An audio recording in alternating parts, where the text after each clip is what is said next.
Hi everyone, it's me, and today, let's watch this video together. Thank you.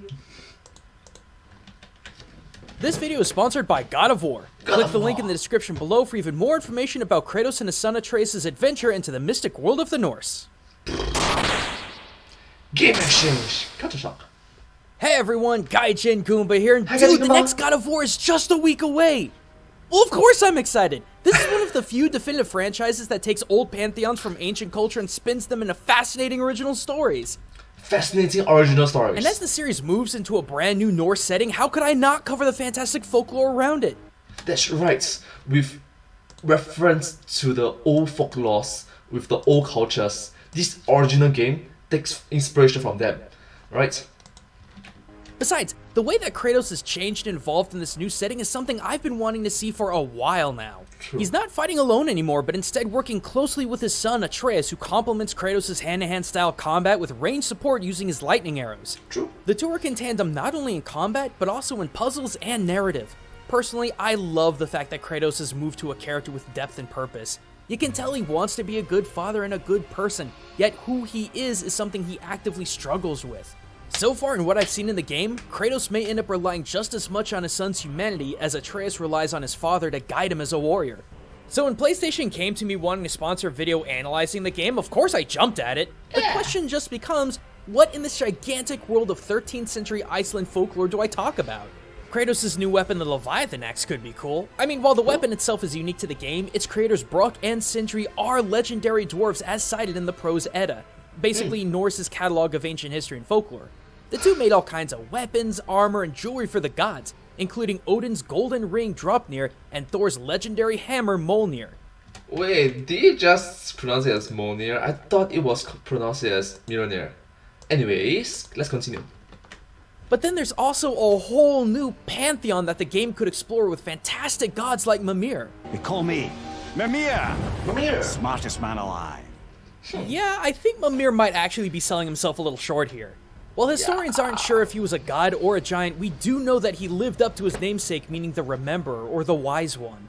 He was the keeper of the Well of ℂ, the great body of water that nourishes the world tree Yggdrasil and determines the past, present, and future for all of existence. Okay. In one story, Odin himself gave up an eye to Mimir to drink from the well to gain wisdom, while in another tale, Mimir was beheaded during the Aesir War and his severed head was returned to Odin, who preserved and gained knowledge from it. What? I guess that's why Mimir in God of War wasn't too shaken up at the concept of decapitation. First, you need to cut off my head. Wait, what? But I think the coolest thing this game has to offer are monsters. Just like the God of War games of old, the most unique and creative aspects of the series are the endless varieties of folklore terrors Kratos has to battle his way through. And Wow. Norse has plenty of terrifying monsters to go around. Take for example the humble from that horrifying Draugr. In concept, they may look like any other undead, but these guys make zombies look as threatening as a 2-month-old steak left out in the sun. Draugr, literally meaning a genwalker, are dark blue reanimated corpses of those who were improperly buried by Norse standards. Oh. Any body not placed to rest horizontally and feet pinned to the floor became Draugr, wreaking havoc on the living. Though God of War's Lost Pages holds a slightly different interpretation than that of the Prose Edda. But based on the Prose Edda, not only do they retain their skills and battle prowess that they had in life, but gain a whole new host of nightmarish powers. The most terrifying of which is the innate ability to grow several times their normal size. Wow. Wait, what? I mean, it's a game, but awesome. Not also awesome in real life though. It'll be a super gigantic monster. Towering upwards of 14 to 20 feet tall and crushing their enemies beneath their feet, their preferred way of dispatching their foes. But that's only one of several powers. Draugr could also haunt the dreams of the living, curse them with bad luck, and even use that power to put them to death.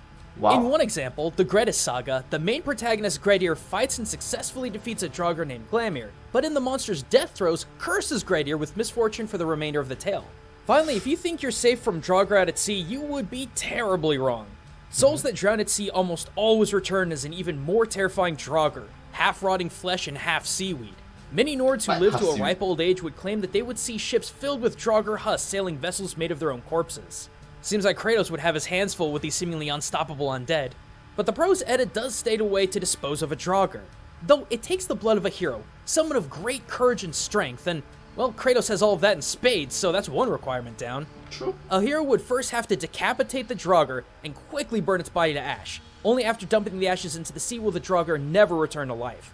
Given that we've seen in the handfuls of fights between Kratos and the Draugr, we can actually see this happening in game. Each fight Kratos has with a Draugr ends with it in cinders, burning to ash. Trolls are another monstrosity that Kratos and Atreus come across in their journey.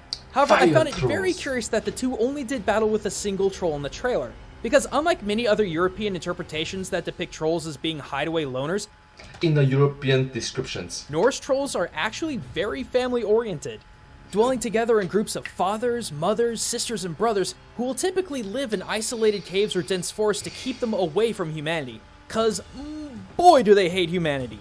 In fact, the Prose Edda actually cites a conversation with a female troll confronting and threatening a poet named 𝕋𝕙𝕒𝕥 in the book known as Skald Skaparmal. They call me a troll, moon of the hearth Hrungnir, wealth sucker of the giant, destroyer of the storm sun, guardian of the Nafjord, swallower of the wheel of heaven. What's a troll if not that? What? And 𝕋𝕏 would have good reason to fear these trolls as they not only possessed insane strength, but command the elements as well. Whereas the more stupid trolls would simply uproot trees as clubs or toss boulders like a catapult, more intelligent trolls could command nature, causing earthquakes, raging thunderstorms, and hurricane-like winds. I mean, that is impressive and all, but you did mention sun. You did mention heavens. So I thought that maybe when you say that you can control nature, I mean you can literally poof, a planet destroyed. Or Thanos, pull a moon. If you can't do that, then it's not that good in comparison. I mean, it's still good, but it's not that That's good. why in retrospect, it doesn't seem so out of the ordinary that the troll Kratos and Atreus fought commanded fire while trying to bash the two in with a massive stone. But I tell you what, out of all of the creatures that Kratos and Atreus could have come across, the last one I would have expected them to run into would be the World Serpent 𝕂𝕗𝕗. And Oh, now that's something. That's literally planetary size. Now that's something. no, I'm not confusing the trailer with some random sea monster. Atreus calls it by name. The World Serpent. He wants to help us. Lucky that it wants to aid them because 𝕂𝕗𝕗 is absolutely no creature to take lightly. According to the Prose Edda, 𝕂𝕗𝕗 was the offspring of Loki and a giantess named Angrboda, one of 3 siblings actually. The other 2 being Fenrir, the father of wolves prophesied to slay Odin in the Battle of Ragnarok, and Hel, the appointed ruler of the miserable underworld that houses the souls of those who died from sickness and old age, never to see the splendor of Valhalla.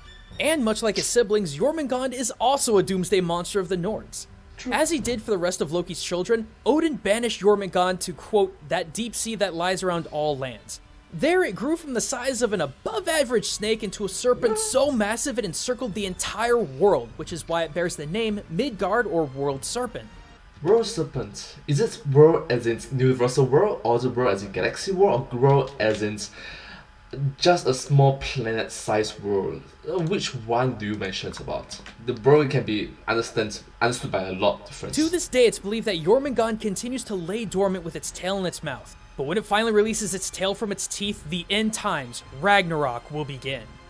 As the battle between giant and god unfolds, it's foretold that Thor and 𝕂𝕗𝕗 will square off in a one-on-one fight, with Thor being the victor, but will have taken no more than 9 steps away from the fight before he succumbs to 𝕂𝕗𝕗's poison. So yeah, definitely a creature you don't want to mess with. So 9 steps, then just don't steps. You can take airplanes, you can stay on a wheelchair, you can fly. I really can't draw any hard conclusions about what we see with 𝕂𝕗𝕗 interacting with Kratos and Atreus, but one thing's for certain. If whatever's happening in game really does cause 𝕂𝕗𝕗 to release his tail and go to surface from above the deep sea, something big's gonna go down in this story. Yep. And that's what I think I'm really looking forward to most with this game. The story.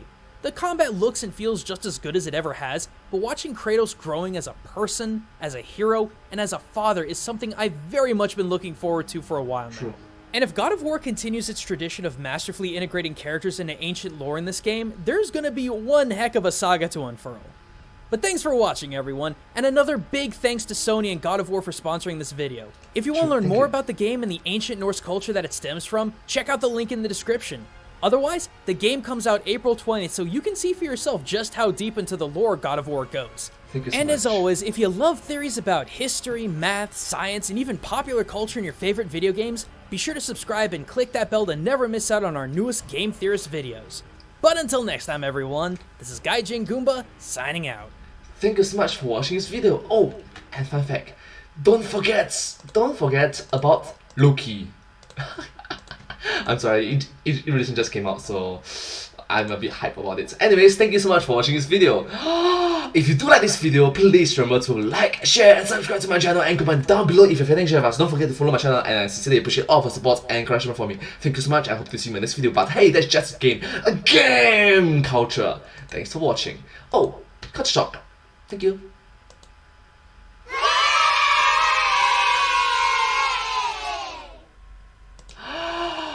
And I'll see you in my next video. Thank you. Subscribe.